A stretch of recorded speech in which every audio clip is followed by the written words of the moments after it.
Professor economics. हम statistics के अंतर्गत जो टॉपिक पढ़ रहे थे, हमने विभिन्न टॉपिकों का अध्ययन किया। उसी क्रम में आज हम एक महत्वपूर्ण टॉपिक कोरिलेशन, सहसंबंध का अध्ययन करेंगे।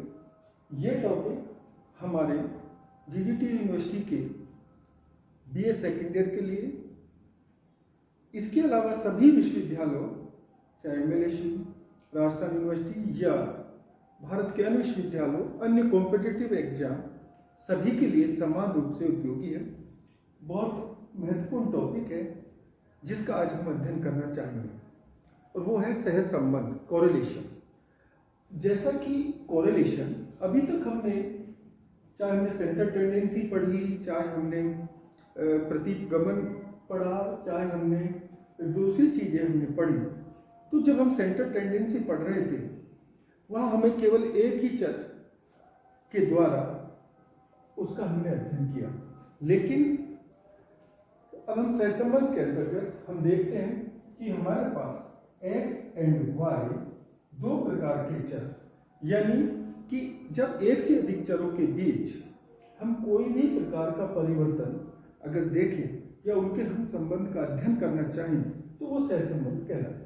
जैसे मान लीजिए x और y दो हमारे पास वेरिएबल्स हैं और इन दोनों वेरिएबल्स का हम विश्लेषण करना चाहें तो सबसे पहले तो हमने इनकी परिभाषा देखी, अर्थात दो चरों के मध्य जो एक स्वाभाविक रूप से जो परिवर्तन होता है उसे हम सहसंबंध कहते हैं। सहसंबंध को स्पष्ट करने के लिए जो फ्रांस के अर्थशास्त्री थे ब्रावो, उन्होंने सबसे पहले इस शब्द का उपयोग किया। उसके बाद गॉल्टन, कार्ल पियर्सन, बाद में स्पीयरमैन, बहुत सारे जो सांख्यिकीविद थे उन्होंने इसके ऊपर वर्क किया। तो परिभाषा के बाद हम ये देखना चाहेंगे कि सहसंबंध कितने प्रकार का होता है। तो हम इसके लिए हमने तीन एक हेडलाइंस लेकर हम इसको समझने का प्रयास करते हैं।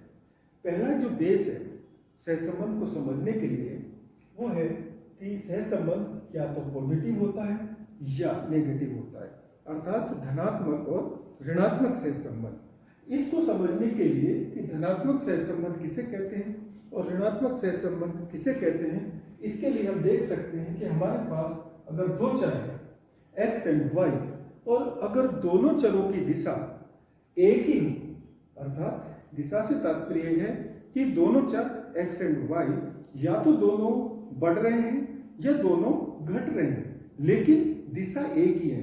अर्थात धनात्मक और ऋणात्मक सहसंबंध को समझने के लिए दोनों चरों के बीच दिशा की जानकारी होना जरूरी है। अगर दोनों चरों की दिशा एक ही दिशा में है, अगर चाहे दोनों चरों की दिशा बढ़ रही है या दोनों चरों की दिशा घट रही है, क्योंकि दिशा एक ही है तो उनके बीच हम कहेंगे कि यहाँ पर जो सहसंबंध है वो धनात्मक है। जैसे मान लीजिए एग्जाम्पल हम देख सकते हैं, x एक चर है 2, 4, 6, 8 और y भी एक चर है, मान लीजिए 3, 6, 9, 12। यहाँ हम देखते हैं कि x जो चर है वो भी बढ़ रहा है, उसमें भी वृद्धि हो रही है, और y चर के अंतर्गत भी वृद्धि हो रही है, अर्थात दोनों की दिशा बढ़ने की है, इसलिए इसे हम धनात्मक सहसंबंध कहेंगे। अगर हम ये देखें x एंड y, मान लीजिए x पे 10, 8, 7, 3, 9, तो y चर को हम देखें तो अगर हम y चर को हम देखें 7, 6, 4, यहाँ पर हम दोनों चरों में देखते हैं कि x चर में कमी हो रही है, उसी प्रकार y चर में भी कमी हो रही है, अर्थात दोनों चरों में कमी हो रही है, लेकिन दोनों चरों की दिशा घटने की एक ही है। इसलिए हमने कहा कि जब दोनों चरों की दिशा एक ही हो तो उन्हें हम धनात्मक सहसंबंध कहते हैं। अर्थात यहाँ पर दोनों जो x और y चर थे दोनों में बढ़ने की प्रवृत्ति थी, और यहाँ पर दोनों चरों में घटने की प्रवृत्ति है, लेकिन दोनों चरों की दिशा एक ही है, इसलिए इसे हम दोनों में स्थितियों में धनात्मक सहसंबंध कहेंगे।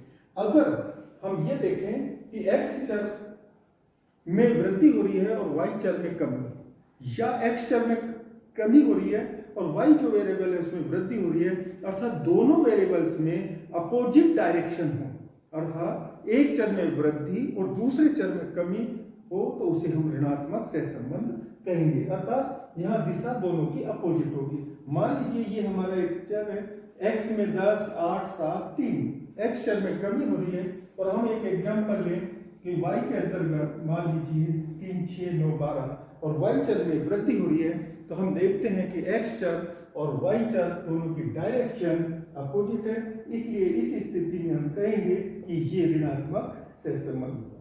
अर्थात धनात्मक और ऋणात्मक सहसंबंध को समझने के लिए उनकी दिशा की जानकारी होना आवश्यक है। जब दोनों चरों की दिशा एक ही हो, चाहे दोनों बढ़ें या घटें, दिशा एक ही है तो उसे हम धनात्मक सहसंबंध कहेंगे। और अगर दोनों की दिशा अपोजिट है, एक में वृद्धि होती है एक चर में, दूसरे चर में कमी होती है, तो उसे हम ऋणात्मक सहसंबंध कहेंगे। दूसरा जो इसका बेस है सहसंबंध को स्पष्ट करने के लिए कि लीनियर और नॉन लीनियर, यानी रेखीय और वक्र रेखीय सहसंबंध।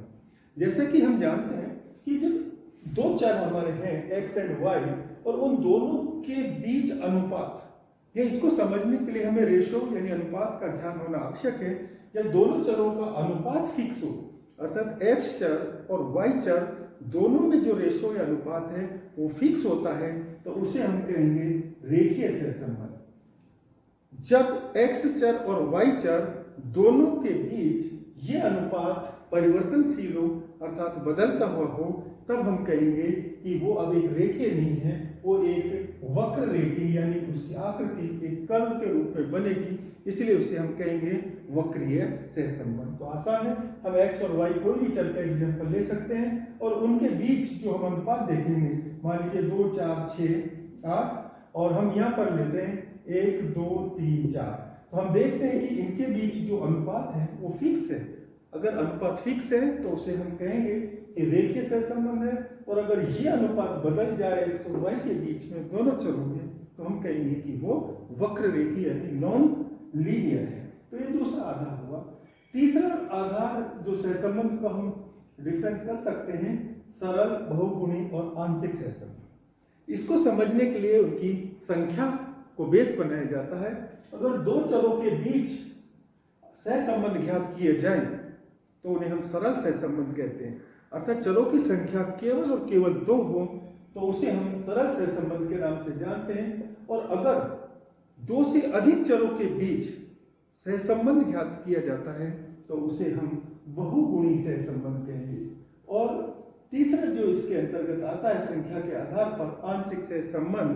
तो आंशिक सहसंबंध, क्योंकि यहाँ पर चरों की संख्या 2 से अधिक होती है, लेकिन कुछ सभी चरों को स्थिर मानकर रिलेशन केवल 2 चरों के बीच में ही निकाला जाता है, तो उसे हम कहेंगे आंशिक सहसंबंध। इस प्रकार आज हमने देखा कि सहसंबंध को धनात्मक या ऋणात्मक यानी दिशा के आधार पर, अगर दोनों की दिशा एक ही है, बढ़ रहे हो या घट रहे हो दोनों चर, तो उसे धनात्मक सहसंबंध। दोनों चरों की दिशा अगर अपोजिट है तो उसे हम ऋणात्मक सहसंबंध कहते हैं। फिर हमने देखा अनुपात के आधार पर, अगर दोनों चरों के बीच अनुपात फिक्स है, कांस्टेंट है, स्थिर है, तो हम कहते हैं उसे रेखीय सहसंबंध। और अगर यह अनुपात बदलता रहता है तो उसे हम कहेंगे वक्र रेखीय सहसंबंध। ये अनुपात के आधार पर हुआ। और तीसरा जो प्रकार हमने लिया वो था संख्या। अगर 2 चरों के बीच संबंध हम बताएं तो उसे हम सरल सहसंबंध कहते हैं। 2 से अधिक चरों के बीच अगर हम संबंध देखते हैं तो उसे हम बहुगुणी संबंध सहसंबंध कहते हैं।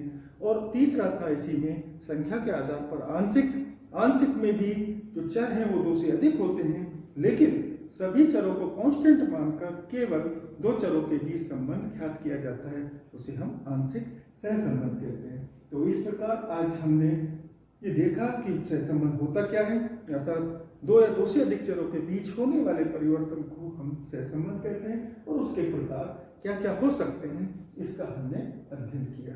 Thank you.